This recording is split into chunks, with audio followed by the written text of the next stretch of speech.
कनवाली में हमारा फसल बा, कनवाली में हमारा फसल बा। महफूज रिकॉर्डिंग स्टूडियो को साला चौक सीतामढ़ी।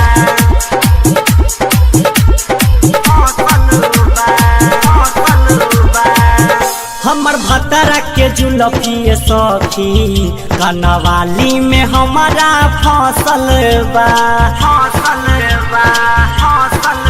हमर भतरा के जुलफी सखी कनवाली में हमारा फसल बा। रहे सुहाग वाली रतिया रे, रहे सुहाग वाली रतिया रे, झका झोरी में ठोरी छिलले हे बा। हमर सैया के जुलफी सखी कनवाली में हमारा फसल बा, हमरा सैया के जुलफी सखी कनवाली में हमारा फसल बा। रहे सुहाग वाली रतिया रे, रहे सुहाग वाली रतिया रे, झका झोरी में ठोरी छिलले हे बा। हमर सैया के जुलफी सखी कनवाली में हमारा फसल बा। महफूज रिकॉर्डिंग स्टूडियो को साला चौक सीतामढ़ी।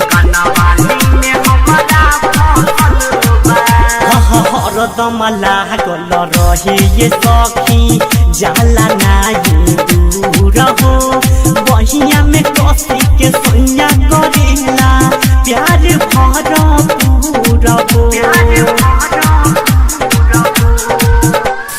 हरदम लागल रहेला सखी जाला नाही दूर हो, बहिया में कसी के सैया करेला प्यार भरपूर हो। मना करिले नहीं माने रे, मना करिले नहीं माने रे, दुनु जो बना के धहके हंसत बा। हमर बलम के जुलफी सखी कनवाली में हमारा फसल बा।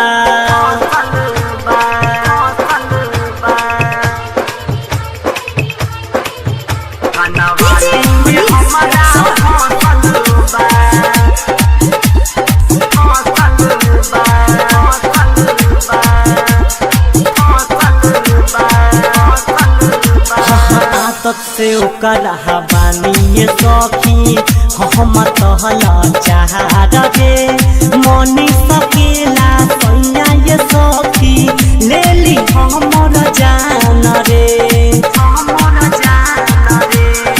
आदत से ओकर बानी सखी हम तहला चाह रे, मनी सकेला सैया ये सखी ले ली हमर जान रे। रविंदर रसीला विकास, रविंदर रसीला विकास, अपन रहन के नाही सुधारत बा। हमर रजऊ के जुलफी सखी नकवाली में हमारा फसल बा। हमर भतरा के जुलफी सखी कनवाली में हमारा फसल बा, हमर भतरा के जुलफी सखी कनवाली में हमारा फसल बा। रहे सुहाग वाली रतिया रे, रहे सुहाग वाली रतिया रे, झका झोरी में ठोरी छिलले हे बा। हमर सैया के जुलफी सखी कनवाली में हमारा फसल बा। महफूज रिकॉर्डिंग स्टूडियो को साला चौक सीतामढ़ी।